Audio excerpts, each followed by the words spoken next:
something that hits even harder, your wallet. Number 9, meat, the price you pay. Think eating only meat saves money because you're cutting out things like processed foods. Think again. In the UK, for example, the average price for quality beef can be around £12 to £15 per kilogram. Add in chicken, lamb and fatty cuts to keep up with the high fat requirements, and suddenly you're spending anywhere from £200, £300 or even £400 a month just on yourself. The fatty cuts are actually cheaper, and you can actually get fat for free from a lot of butchers, seeing as they throw it out anyway. The thing though is that wouldn't you, as a vegan, think, if meat is so expensive, it means that they don't want us to eat it. And that would be my number one conclusion, that it's something that they want to be hidden. If grains, rice, and whatever you guys eat would be more expensive, then you could say, oh wow. I don't think Sfarage knows how the economy works. Oh, they're making the super healthy food expensive. But if the meat is getting more expensive, wouldn't the normal conclusion be that it's what we are supposed to eat? And that's if you're okay with cheaper cuts. If you're aiming... Haven't you noticed that gold is like super expensive, but wood is like really cheap? Clearly they want to make it so that you use wood to build houses, when really you should use gold to buy houses. Like, what the fuck? It's just so stupid. For grass-fed, organic or specialty meats, that cost skyrockets. Compare that to a balanced diet with grains, vegetables and legumes, and it's clear the carnivore diet isn't just restrictive on your plate, it's restrictive on your bank account. But the cost isn't just financial, it's the cost that you pay with your health. To be fair, you can buy pretty good, affordable organs, liver, brain and whatnot, not from a butcher compared to the muscle meat. Heart, for example, instead of just eating some muscle meat cuts, that way you can save a lot of money if you don't have a lot. Number 8, the Quitters Club, why even the devout are dropping out. So many people jump into the carnivore diet claiming it's life-changing. But fast forward 6 months and many of these are quitting. But why? Yeah, because you're eating overcooked meat with salt and water. It's unsustainable, obviously, especially if you don't eat organs. If you would also eat organs, you could pull it off for longer. But such a zero-carb keto diet cannot be pulled off for that long. There's nothing strange about it. It's a restrictive diet, similar to a vegan diet. It's not just because they miss potatoes and bread. The truth is, it's unsustainable. Your body needs a variety of nutrients, and while the short-term benefits might feel great, long-term carnivore followers are... What nutrients are there in plants that we cannot get from meat? He can't even name anything, obviously. Reporting serious health issues such as high cholesterol, heart problems, and even strokes. A quick online search reveals... There's many vegans who had heart disease, strokes, and whatnot. What does that prove, exactly? You would have to eat a certain way from birth, and look at what else they do, such as exercise. Sean Baker's probably eventually going to drop dead from heart disease or a stroke or who knows what, because of how much he exercises, and everybody's going to blame it on the diet. Story after story of people... Yeah, it's the exercise that'll kill him, not his diet. Leave it to Sfarage to say absolutely bizarre, insane things. Experiencing chest pains, extreme fatigue, and mental health struggle. Where are all of these people? Sure, some die-hard fans will defend it to the end, but the growing number of ex-carnivores speaking out tells a different story. But beyond health is another question. How do you survive on a diet that's missing half of what your body needs? Number 7, where are the okay, the nutritional hole. Oh, okay, we'll see what he says. Vitamins, the nutritional black hole. Imagine cutting out fruits, vegetables, grains and legumes, basically every natural source of fiber, vitamins and minerals. What?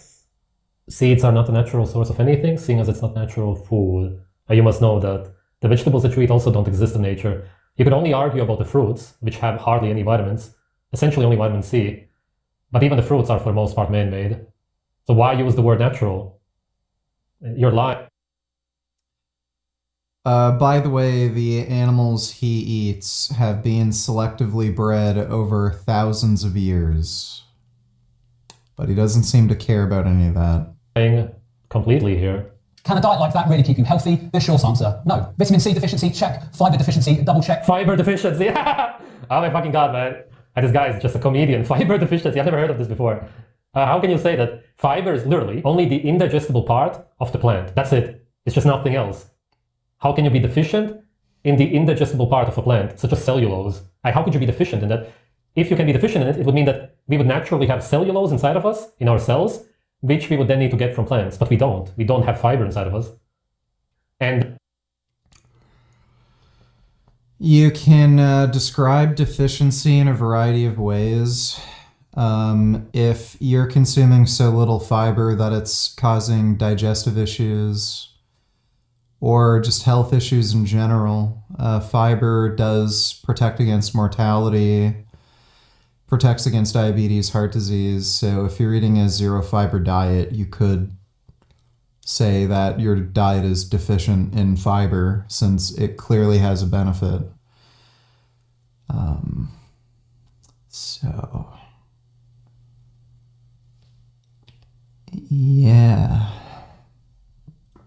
the vitamin C is not DHAA, which is the animal version, so that has to be converted anyway in humans firstly. Real vitamin C you can get from liver, for example. Even with organ...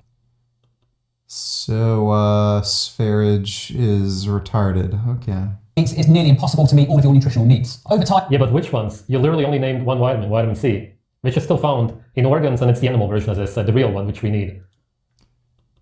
Vitamin C is vitamin C, spherage.